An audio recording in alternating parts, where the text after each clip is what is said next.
of the land.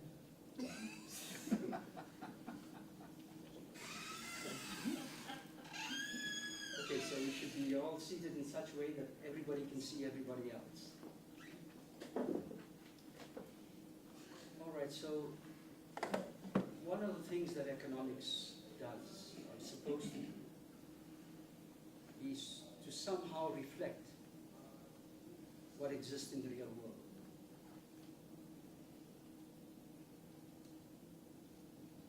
Progressive economists feel that mainstream economics doesn't do that, as we heard this morning by some of the speakers on the panel.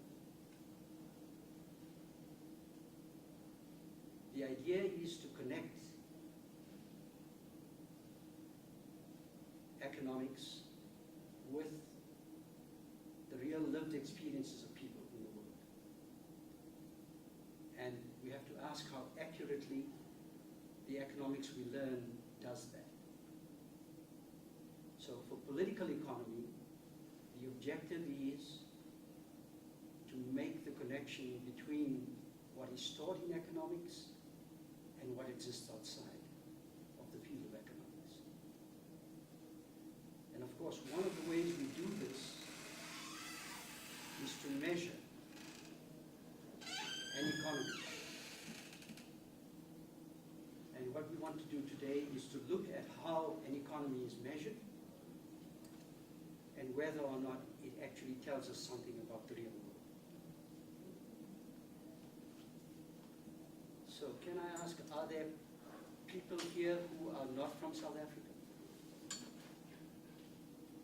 From the Swiss guy. It hasn't been declared independent yet, so you can stay. So everybody's from South Africa. Okay. I was hoping that we'd have a few people from other parts of the continent, but okay. And I live in Swaziland. Oh, okay, that counts actually, okay. So, how many are we? 1, 2, 3, 4, 5, 6, 7, 8, 9, 10, 11, 12, 13, 14, 16. So 4 groups of 4 each, okay. So we're going to break up into 4 groups, and we will choose a different, each group will choose a different country.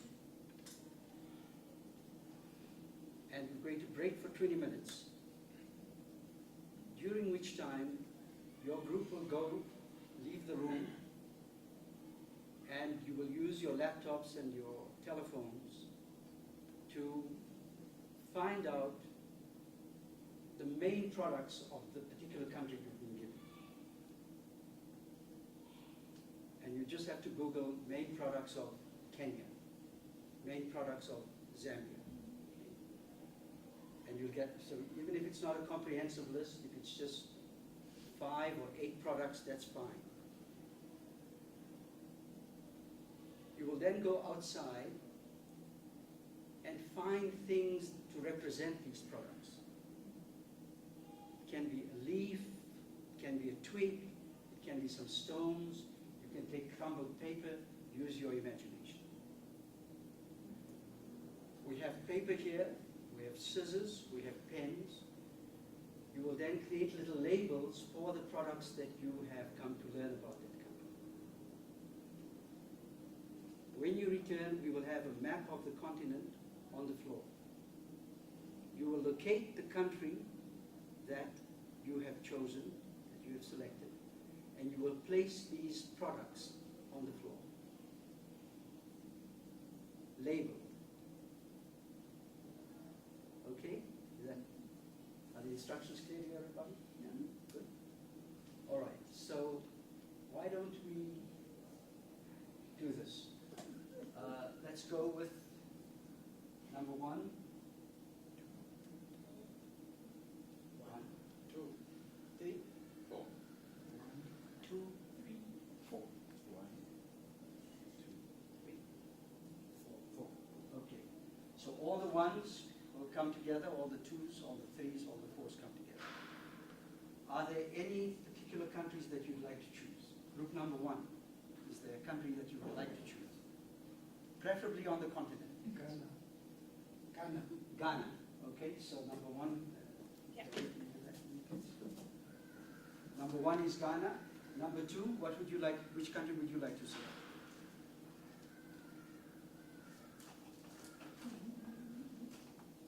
Angola. Angola. Okay. Number two is Angola. Number three, which country would you like to select? Zambia? Zambia is number three. Okay. So we've got Ghana, we've got Angola, we've got Zambia. Would the other group like to be South Africa? I'd like it for reasons that you'll see later. Okay? So group number 4 will be South Africa. Okay? Good. All right. So you can now go outside. First get together in your groups. All the ones in one corner, all the twos in another corner, threes and fours. And then you go out, find out what the main products are of the country you're dealing with, and find some materials that would represent these products. Like I said, use your imagination, and just, like I said, use bits of crumbled paper, little plastic bits, plastic cup, whatever. But just be creative. I think Elroy is familiar with this process, so whichever group he's part of, he can guide you. All right? So number one. Sorry, I'm going to what comes one get them on? Oh, he's going to get them out. Sorry, we don't have a. Yeah, no, those are not the right marks. we're going to get them out. All right, but that's fine. Yeah. I think you people all know your countries, right? So number one is Ghana, number two is Angola, number three is Zambia, and number 4 is South Africa. So all right, please go ahead, form your groups. If anyone doesn't have a tablet or smartphone, just let me know. If anyone, like in the groups, if there isn't a group that has Sorry, we don't have a. yeah, no, those are not the right marks. we're going to get them out. All right, but that's fine. Yeah. I think you people all know your countries, right? So number one is Ghana, number two is Angola, number three is Zambia, and number 4 is South Africa. So all right, please go ahead, form your groups. If anyone doesn't have a tablet or smartphone, just let me know. If anyone, like in the groups, if there isn't a group that has Sorry, we don't have a. yeah, no, those are not the right marks. we're going to get them out. All right, but that's fine. Yeah. I think you people all know your countries, right? So number one is Ghana, number two is Angola, number three is Zambia, and number 4 is South Africa. So all right, please go ahead, form your groups. If anyone doesn't have a tablet or smartphone, just let me know. If anyone, like in the groups, if there isn't a group that has Sorry, we don't have a. yeah, no, those are not the right marks. we're going to get them out. All right, but that's fine. Yeah. I think you people all know your countries, right? So number one is Ghana, number two is Angola, number three is Zambia, and number 4 is South Africa.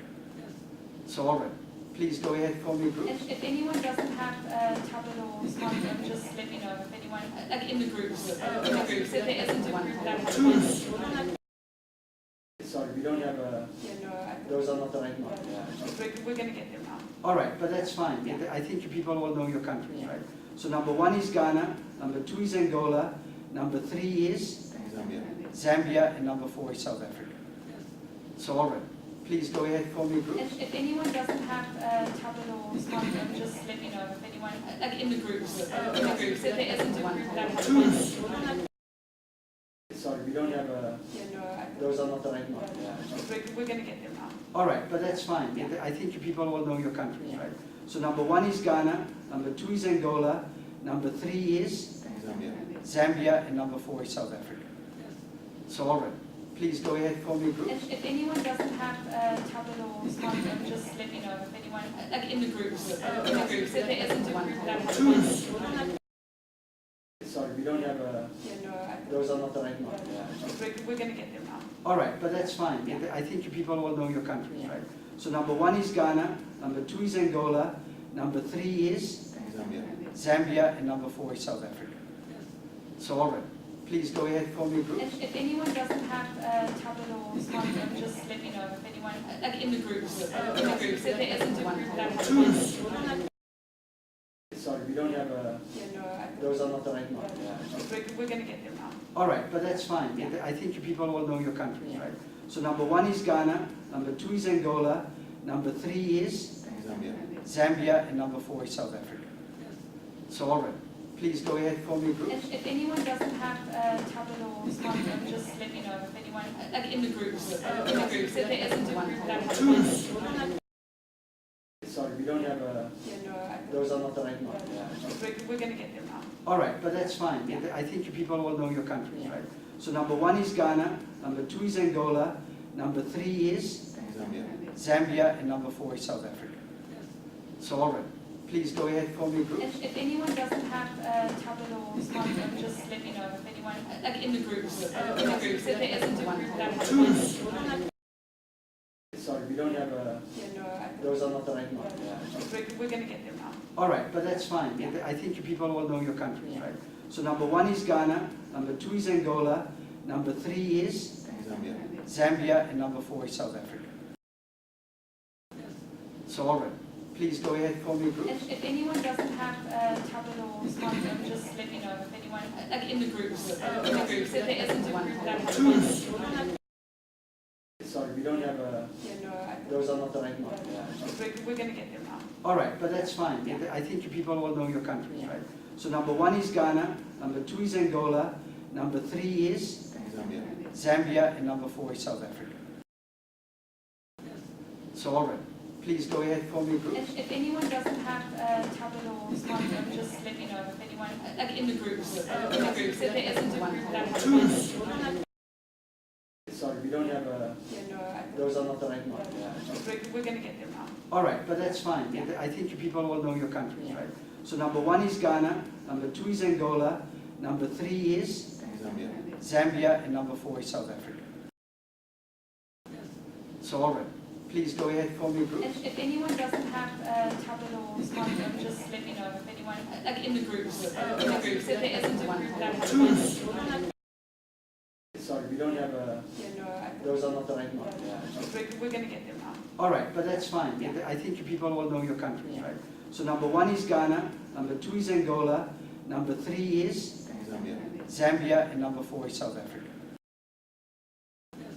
So all right, please go ahead, form your groups. If anyone doesn't have a tablet or smartphone, just let me know. If anyone, like in the groups, if there isn't a group that has one. Sorry, we don't have a, those are not the right ones. We're going to get them now. All right, but that's fine. I think you people all know your countries, right? So number 1 is Ghana, number 2 is Angola, number 3 is Zambia, and number 4 is South Africa. So all right, please go ahead, form your groups. If anyone doesn't have a tablet or smartphone, just let me know. If anyone, like in the groups, if there isn't a group that has one. Sorry, we don't have a, those are not the right ones.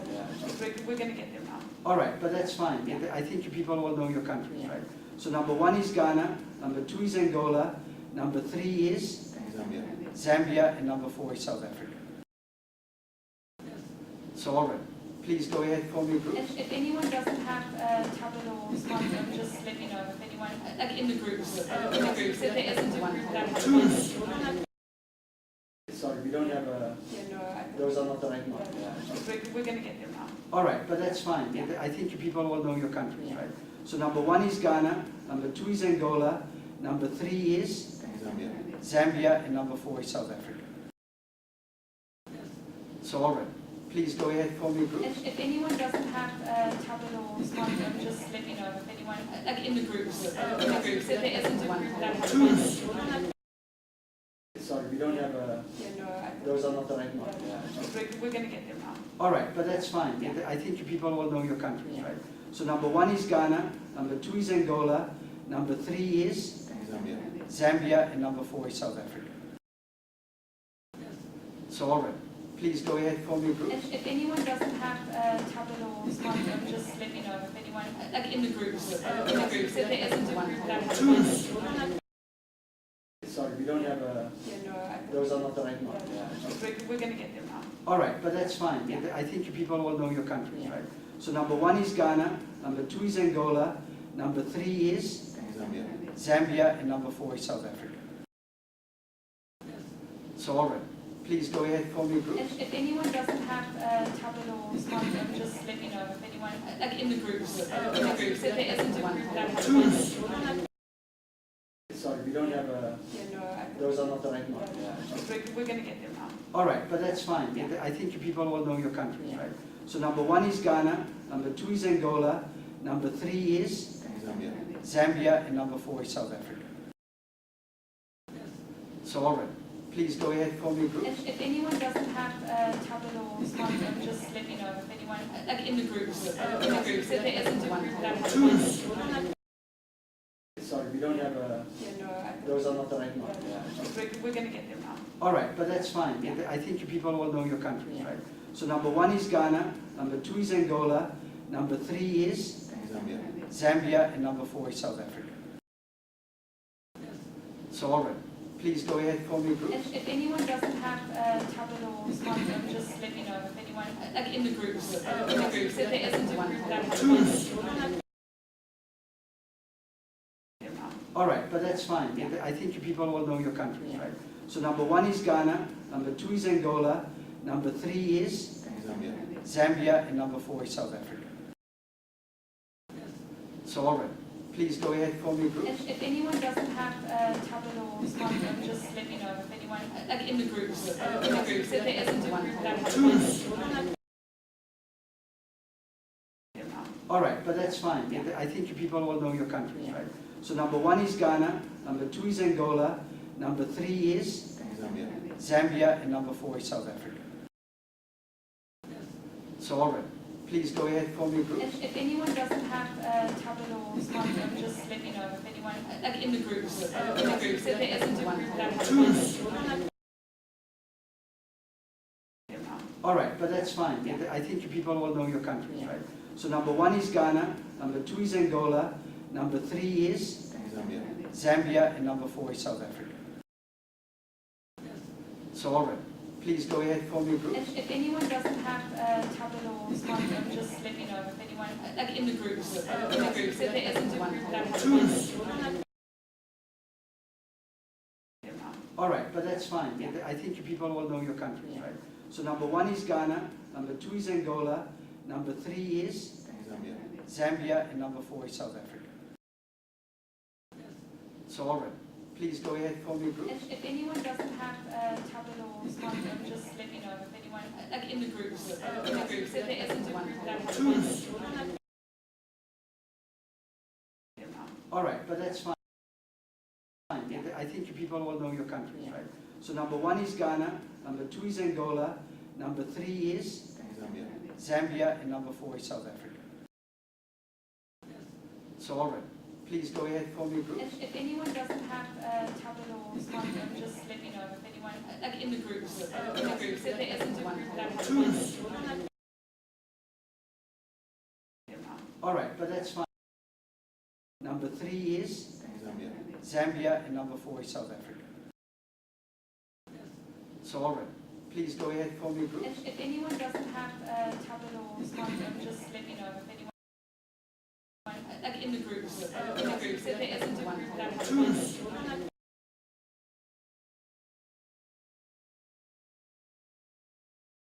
All right, but that's fine. Number 3 is Zambia. Zambia, and number 4 is South Africa. So all right, please go ahead, form your groups. If anyone doesn't have a tablet or smartphone, just let me know. If anyone, like in the groups, if there isn't a group that has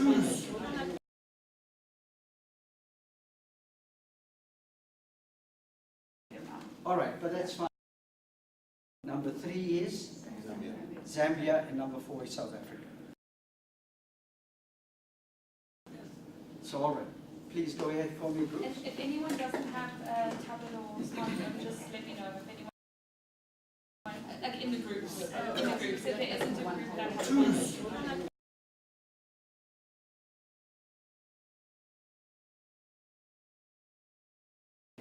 All right, but that's fine. Number 3 is Zambia. Zambia, and number 4 is South Africa. So all right, please go ahead, form your groups. If anyone doesn't have a tablet or smartphone, just let me know. If anyone, like in the groups, if there isn't a group that has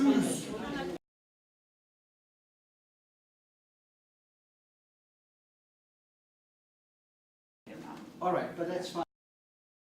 Number 3 is Zambia, and number 4 is South Africa. So, all right, please go ahead, form your groups. If anyone doesn't have a tablet or smartphone, just let me know. If anyone, like in the groups, if there isn't a group that has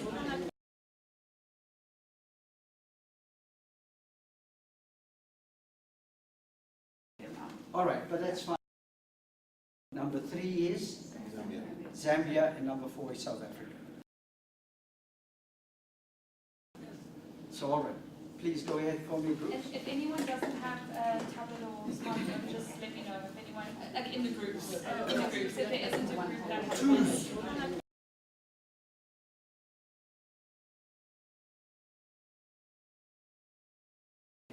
All right, but that's fine. Number 3 is Zambia, and number 4 is South Africa. So, all right, please go ahead, form your groups. If anyone doesn't have a tablet or smartphone, just let me know. If anyone, like in the groups, if there isn't a group that has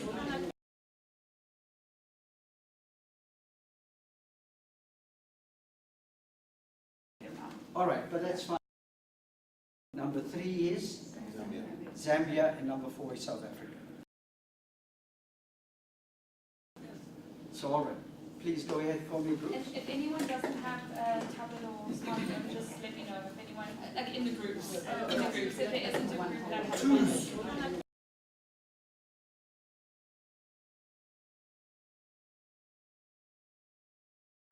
All right, but that's fine. Number 3 is Zambia, and number 4 is South Africa. So, all right, please go ahead, form your groups. If anyone doesn't have a tablet or smartphone, just let me know. If anyone, like in the groups, if there isn't a group that has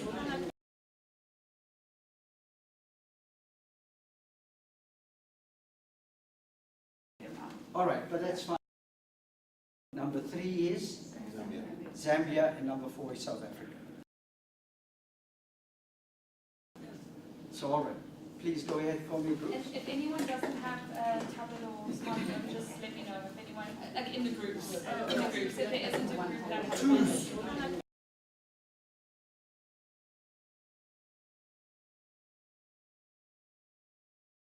All right, but that's fine.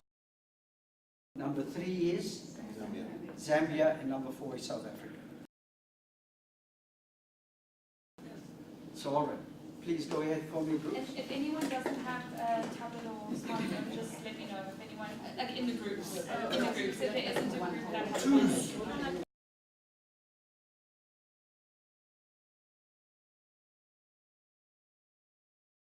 All right, but that's fine. Number 3 is Zambia, and number 4 is South Africa. So, all right, please go ahead, form your groups. If anyone doesn't have a tablet or smartphone, just let me know. If anyone, like in the groups, if there isn't a group that has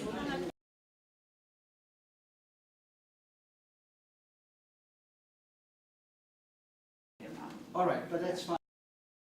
Number 3 is Zambia, and number 4 is South Africa. So, all right, please go ahead, form your groups. If anyone doesn't have a tablet or smartphone, just let me know. If anyone, like in the groups, if there isn't a group that has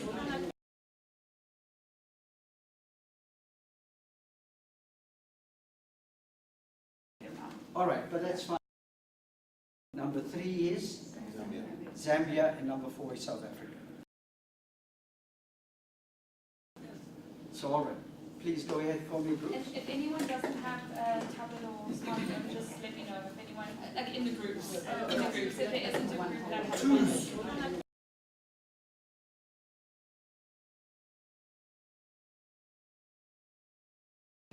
All right, but that's fine. Number 3 is Zambia, and number 4 is South Africa. So all right, please go ahead, form your groups. If anyone doesn't have a tablet or smartphone, just let me know. If anyone, like in the groups, if there isn't a group that has one.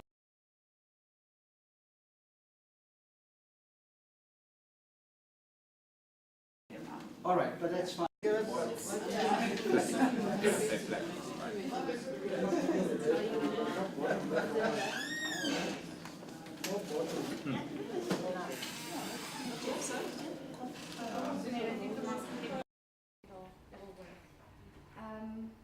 Just quickly, before we start, I think it would be great to just get a sense of who's in the room.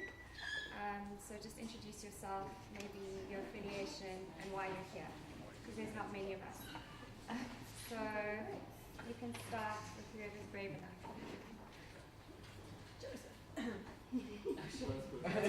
Okay, I'll start. My name is Joseph. I'm an economics honors student at UCT. I'm Chloe, and I'm on the VITS Rethinking Economics for Africa team, and I am an economics student, but I'm considering going into city planning. I'm Sarah, and I'm an architecture student, and I don't really know much about economics, but I'm here to learn. I'm Harriet. I'm an undergrad economics student at UCT. I'm Dr. Lutu Tuvela from Nelson Mandela. My name is Alice Kanengo, and I work with the Open Society Foundations. Luca Nunier, the girlfriend is writing a master's in spatial justice.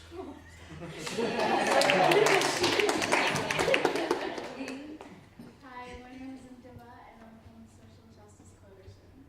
Hi everyone, I'm Siba and I'm from Eco Education. I'm Alia. I'm an economics student at UCT. Hi, I'm Lindo, behavioral economist doing a PhD at UCT. I'm Catherine. I am a lecturer in the economics department at UCT. I'm Sponello. I have a housing background. I studied at UKZN and I hold a master's in urban studies, and I work as a researcher in a center called the Urban Future Center, which does urban research and socioeconomics. My name is Lens. I am doing my master in University in the Department of Economics. Hi, I'm Togia. I'm a student at EW. I'm studying urban and regional planning. I'm Kateko, journalist for the Daily Mail. From the Conversation Africa.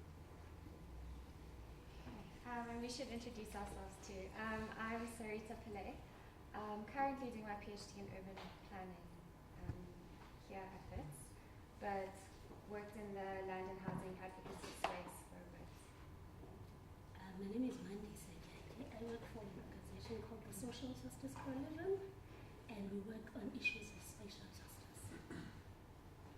I'm Sean Butcher. I'm a lecturer here at WITS in human geography, perhaps an odd one out amongst the economists of the planet. And my research is around so-called affordable suburbanization, bonded housing development by private developers, particularly in the Gauteng region, and I'm particularly interested in the sort of supply side dynamics of that. Okay, so thank you for joining us today. I think firstly just to say it's quite refreshing to have a panel talking about land with women on the panel.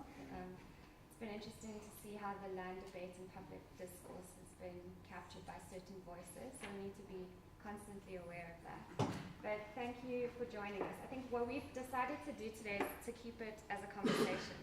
We're all coming from various different backgrounds, different experiences of research, of activism, of both. And we also know that in the room we have economists, which none of us are, and people who are aspiring to work in the planning space, in the housing space, who are activists themselves. So we have a lot to draw on in this room. So we're going to first keep this as a conversation between those of us here, but also ask you to please engage. So I think firstly, we know that this discussion is about land and housing markets and the question of spatial justice, so the fight for spatial justice. So I think as a starting point, it would be good to hear from John and Mandisa, your thoughts about where we are right now. So what are we seeing in our cities? What is happening right now when it comes to land and housing? Mandisa. Okay, so that's an interesting question, and I like it because I think it allows us to look at what we see, but also how we ended up with what we see.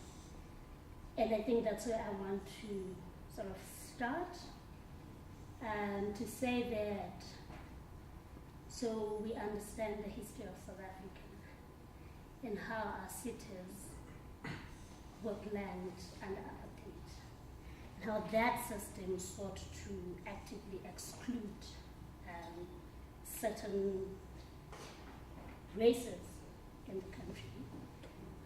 And so we know that as a result of apartheid, and I mean, if we think about apartheid and colonialism and all the injustices and the policies we've seen before that, we know that these, as much as they were political systems, they were also economic systems, in the sense that they sought to advantage a particular race and a particular class in the country.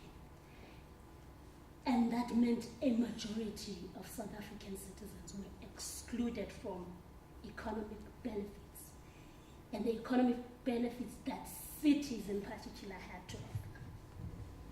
And so we find ourselves with a situation where we have what we call townships, and we know that townships were built to supply cheap labor to the capitalist apartheid system of the time, to sustain a system that disadvantaged black communities and advantaged white communities. And how that has resulted in what we see now as race and class having had to align so neatly in South Africa, and I don't think anywhere else in the world we see this neat relationship and alignment between class and race, where you know that you are in the township, you are either black or colored, and you have no real ownership of the city. And how that foundation of apartheid and city planning or special planning of the time, how we continue to see that today, how we continue to have places that are still called townships, where people are still fighting over space, where people are still fighting for ownership of the city, where millions of South Africans still do not have ownership of the land in the city. Because if you look at townships and how those spaces are set up, you can't really say you own land. Because even when you have a house in a township, it's not really a house. And it's not really a space that you can call home. I mean, we can talk about layers of how problematic townships are. We talk about safety for women and children. We can talk about safety for everyone. We can talk about access to basic services like sanitation, like water, like electricity, and how the inaccessibility of all those things speak to who owns land in the city or who owns the city, and how cities are hubs of economic growth and are places where the economy, whatever that means, happens. And how by virtue of staying in a township, you are excluded from that. And add to that the poor public transport system. And how expensive that is. And if you stay in Cape Town and you stay in Khayelitsha and you work in the city center, you spend about 50 to 60 rand a day trying to go to work or school. And you spend about like 2 hours of your day trying to go to work or go back home. And that speaks to the ownership of the land or urban land. And the question of ownership speaks to the question of justice. How just is that? How just is that set up? I think maybe when we talk later and think about what that means and how we move forward and how we try to solve those vast problems, maybe we can talk about how cities are planned and whether that has changed from when cities were planned to exclude black poor people, and whether that has changed now that we are saying we are in a democratic South Africa, and what that means for black poor women specifically. And I would like us to sort of think along those lines. I think just a kind of a follow-up question to that. So we see the kind of historical legacies of what's happening today reflecting entrenched spatial apartheid, right? But there's also things that are actively happening, that are being done. And I'm just thinking recently I saw that SJC is involved in some eviction cases. So do you just want to kind of explain what that is? So the SJC works on, like I said, on issues of spatial justice. And how we've sort of framed that has been in like two strands of work, really.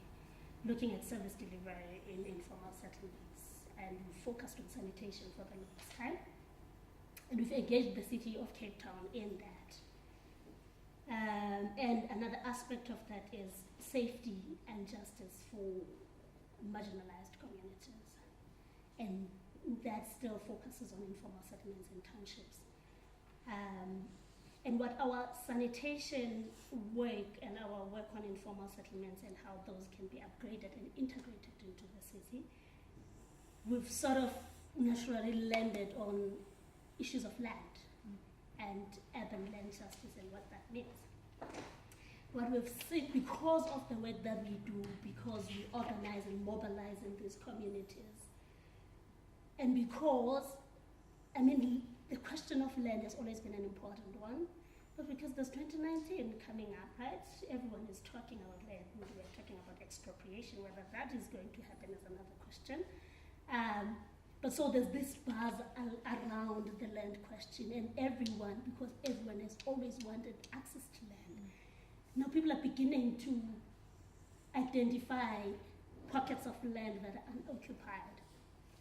People are occupying those spaces or those pieces of land. What we've seen from the city of Cape Town, and not just limited to that, but what we've seen across the country, is how the government has dealt with people that occupied land with so much violence. I mean, we can take the example of Abahlali baseMjondolo in Durban and here in Gauteng, and how they have been experiencing shocking levels of violence, not only from private property owners, and maybe not from private property owners at all, but from the government itself. I've seen people being killed, how I've seen people being violated by state agencies for occupying land. And in Khayelitsha, a group of people came together and occupied a piece of land in Makaza, a township in Khayelitsha.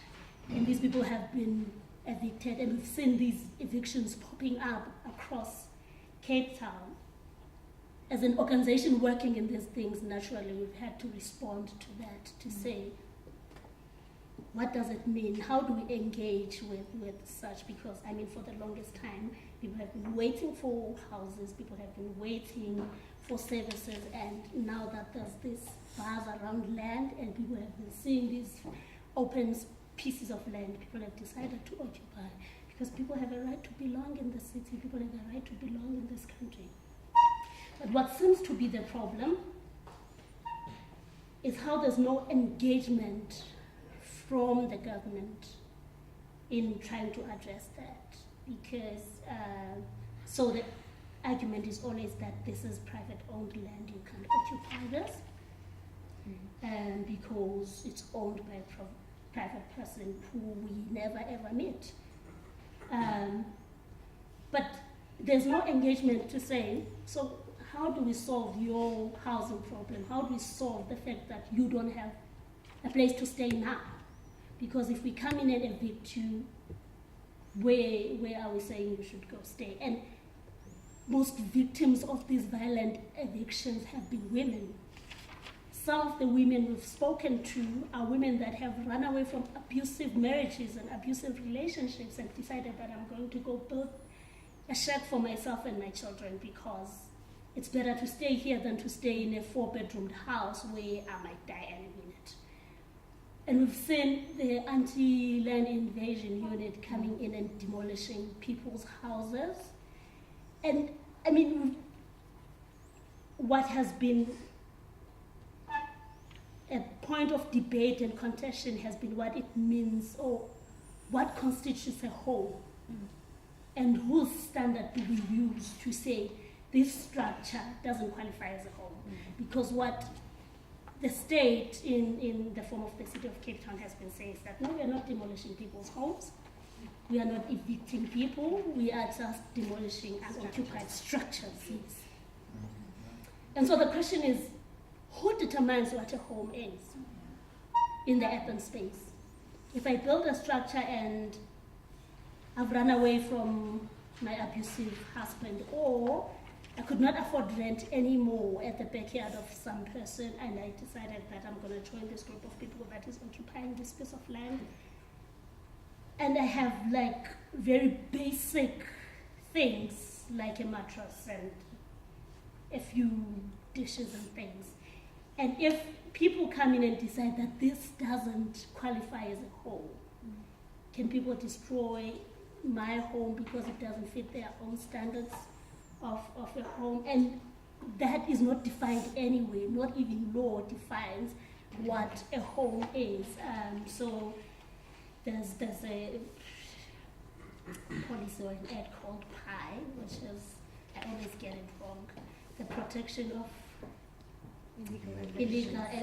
protection against illegal evictions and unlawful occupations. Yeah, and not even that defines what a home is, and that's where I'll struggle with the city of Cape Town right now, and we are in court trying to establish these things to say.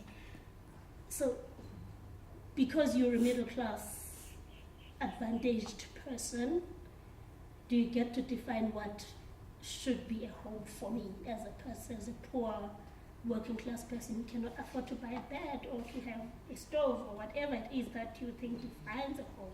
So that's where we are to say, what is it? And if this case goes forward and we win it, hopefully, it's not looking very good right now.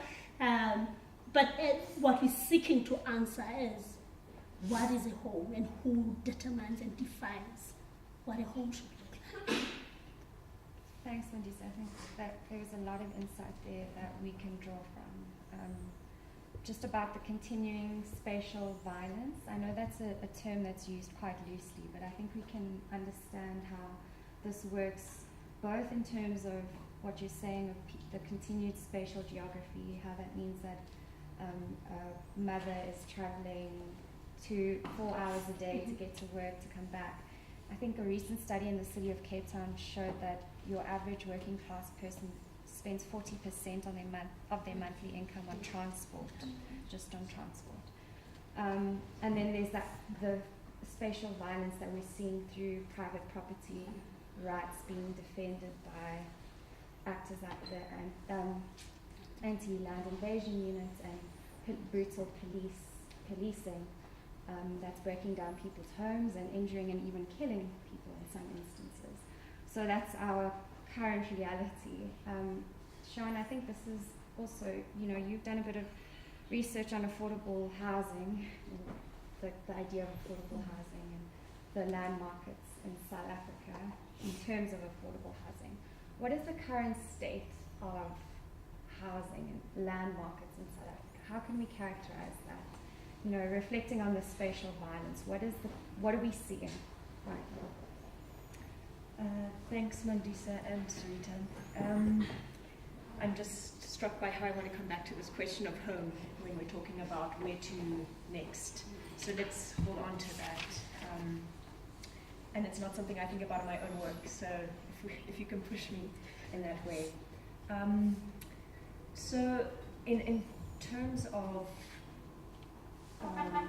land markets, housing markets, really structured not only by obdurate apartheid legacies in the racialized ways that Vandisa was talking about, but also how that articulates with capitalist land markets. So for me, in my work, this has really structured making sense of these dynamics where all space is urban space is ostensibly commodified, even though people are pushing back against that through the kinds of occupations you're talking about, but in a setting where there is an assumption that markets are efficient, competitive, and that our land and housing are distributed through some sort of natural dynamics of supply and demand that are all guided by the logic of land development under capitalism, which is to the highest and best use, right?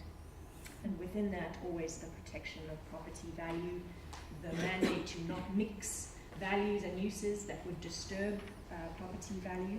And there we see that, really manifest in where a lot of our public housing sits on the peripheries of our cities, so as not to disturb those dynamics. And also, it's an imagination of a land and property market in which the state is just facilitating these, efficient forces of supply and demand. And we see how this is, deeply normalized in how we think about these things, how the operations of the anti-eviction, anti-land, anti-land invasion unit kind of justifies the operations, right? But we also see how households themselves have become deeply invested in maintaining property value. For example, you'll hear in the media on the edges of neighborhoods in Protea Glen, for example, homeowners battling to keep informal settlements at bay to protect that property value in which they have sank so much debt and investment, right? So this is not only operating at this kind of systemic level, but we as aspirational middle-class property owners have to buy into this too, right? So at the same time, the state is really invested in business as usual, investing in the same old cause, Santon being the kind of exemplar case of where investment goes. And this is all about kind of agglomeration economics, right? So we just keep putting money into those already successful places with an imagination that this will create growth to trickle down to elsewhere and could ostensibly be used to cross-subsidize other places, but whether that happens or not is another matter. And the state is also deeply invested in this kind of agglomeration economics vis-a-vis construction jobs. So the Mall of Africa, for example, province was hugely behind all of that development for precisely the jobs it was supposed to create for deep sloot residents. Also for property tax revenues, so raising land values to capture that for the state. And again, that means just investing in the same old places, right, rather than kind of redistributing that across the urban landscape. Others would say that actually the state's been far too active in the land market. So a lot of developers that I chat to are like, no, there's far too much regulation. This is what's kind of slowing change in property markets. And more critical institutionalist approaches, I think, would say that we have to take seriously the state as a market actor itself that is obviously shaping how these markets work. And I have seen in my own work how planning processes tend to favor the largest landowners, the largest developers, those that have the money to sit through 8-year processes of land development, for example. So again, we see the tendency towards consolidation and monopolization that we do in many sectors, like the food sector, construction. So those are some of the more traditional kind of economics arguments for why we see what we see. I think here it's useful to revisit some Marxist theories of capitalist land markets and urban development. I don't know if I can talk to those now or... I think let's hold on that for a second. I think it's worthwhile reflecting on the why for a bit. So we see what we see. We have an assessment of how kind of orthodox or mainstream approaches, economic approaches, justify or explain what we're seeing. And I think it's interesting too to understand that this isn't just a logic or an ideological position that's being that's shared by actors within real estate who we conventionally think as property developers, but this is something that state actors are going along with too. I mean, Mandisa mentioned about the land invasion unit, this question of the Mall of Africa or investment in Sandton being seen as a way to grow the economy. I think the question is why? You know, why is this being bought into? I mean, I think at this point it's maybe a good idea to hear from you all your thoughts on this, on that particular question. Do we have ideas around land where land is not commodified? Do we have a limited imagination? Is it, you know, I'd just be interested to hear from the people sitting amongst us today. I mean, yeah, it's fine. Let me end it there. Thank you. Thank you very much. I'm going to ask the panelists to respond. A lot of those were contributions. Some of those are contributions, some of those are maybe you can listen between you appropriately. Yeah, I'll just pick up a couple. That first question about how universities can contribute to creating a capable state. Again, there's probably lots of ways, but I would say that, first of all, the issue of ethics is something that should get much more attention across all areas, fields of teaching. Second is, came up in the conversation here, very few people in government or within society understand the Constitution or understand the obligations and duties that arise out of the Constitution if you work within the state. Then there's just equipping. Then there's in terms of the national development plan and so on, working out what are the institutions that we need to make this state work. You know, we talk about our health departments and our education departments, but actually a capable state needs competent regulatory institutions. We've just, to our credit, approved a new patent policy in this country that will give us the power to use measures, other measures, legislative and other measures, compulsory licensing and so on, against pharmaceutical companies in the interests of health, and will allow us to pay much closer attention to pharmaceutical patents, which is an area where private companies rip us all off by patenting everything to the hilt and then being able to set prices. But to be able to do that effectively, policy is one thing. Another thing will be the institution that is capable of actually processing patent applications, defending decisions not to award patents, etc., etc. And then there's disciplines where we have to start to teach people to think differently. In our health sciences, and this is something that's just come out of a recent inquiry into the private healthcare sector, nobody teaches doctors to weigh economic considerations to a patient about when they prescribe to them unnecessary and expensive treatments. But we know that the cost of economic procedures is very often what tips people from being poor into being completely destitute. So there's a whole discussion, if you like, there. But again, it requires us to build, not just, I'll finish on this point by saying a capable state requires capable civil society. And we should also ask how capable our civil society is. Just two other points. On this legal point about Grootboom, it's right, but you also look at, say, the Grootboom was this case concerning housing, which was never really followed up by civil society, but you take the Treatment Action Campaign case, where the TAC followed through continuously for the last 13 years and has been able to take the benefits as a result of that. But again, it's important that we understand the Constitution, and it goes to that question about legislative and other measures and budgets, etc. You know, the Constitutional Court has said that when it comes to budget, a government department can't just say, we don't have enough money in our budget as the Department of Housing.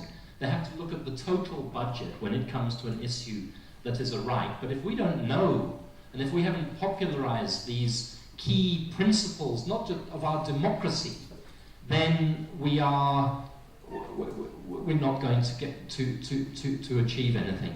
And that goes to that point about the scholar transport. Good policy, reasonable will, no money, no idea how to do it, and as a result kids can't get to school, as a result kids can't get their education, so it has multiple further knock-on effects into the state. Last thing is, I don't think we should, I think when we have this discussion, we shouldn't pretend that these issues are not complex for government. I mean, I know people who are in government in this room. Government is complex, and the reason why government often doesn't do the things that it should do and is permitted to do under law is because it is bullied by bigger powers, international powers, etc., etc. And it will be bullied to take anti-poor, anti-equality measures unless there is sufficient of a counterforce and a rational, legally based counterforce to say that there's another way to do this that would benefit the vast majority of people in the country. I'll jump right on that in terms of government's abilities to respond effectively, being linked to the fact that government isn't working cohesively.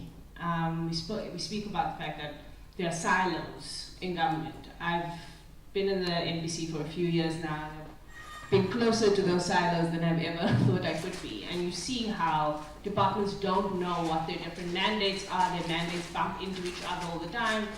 Departments don't know at a bureaucratic level, particularly, how to interface with each other and work collectively on things. And I think we've got that problem between departments, and then there are also the different levels of government that operate in silos. And I think there needs to be more, when we say cooperative governance, it shouldn't just be about municipalities and just keeping things going. It really needs to be about some ways in which you're not just cooperating on an ad hoc basis. We are about interministerial committees happen at a crisis situation. So now, that's not the way it's supposed to work. There are clusters actually that should be operating and functioning way better than they are, so that you don't have departments who are not sure what their mandates are or how to deliver on things. The second thing I'll link to that is the question about should politicians, I think the question was should politicians, the political heads, have qualifications. I will not tell the voting public who they should elect.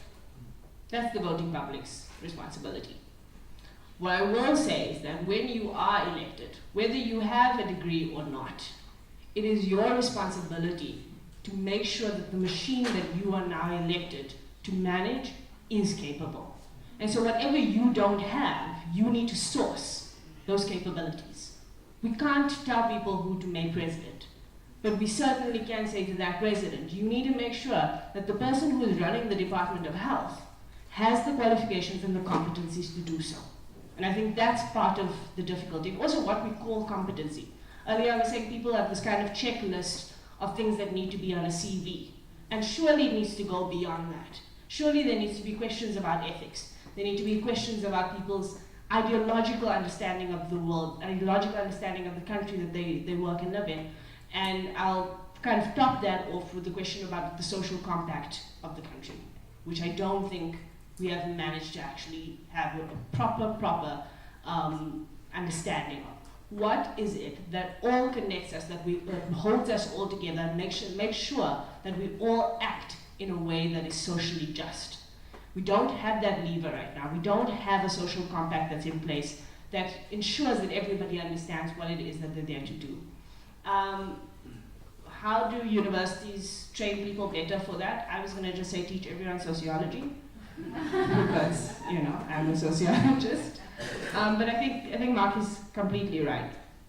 That across all disciplines, regardless of what your discipline is, you need to have certain just kind of basic core analytic critical thinking skills that help you understand the context that you live in and work in. And if you don't have those, no matter what a good clinician you are, if you don't understand the context of your society, you're really not going to be effective. And so I think it's a bit of that. Government departments and the state needs a corporate culture. And that's not something a university is going to teach. The state in itself needs to be able to say to somebody coming into the state, here is the culture of this organization, the principles that guide, the conduct that is expected of you. A few years ago we had Batopili. It needs to be more than a Batopili. The Batopili was a very surface level version of what the state requires in order to get everybody working towards the same objectives in the same kinds of ways. Corporate citizens, and I take the issue about citizens, and I will use corporate citizens in this corporate citizen way because I think that matters in a particular sense. So there's two things. The one is that if you're coming here to do business, you see value in being here. Surely that value can not only be linked to whether or not you have the best possible, freest possible way to be here. Sometimes that value needs to be about what is produced here, what is here, what the minerals are, so there are other levers that we have that will make people want to be here that they can't get elsewhere. And this continent is actually famous for having regulations that keep companies out.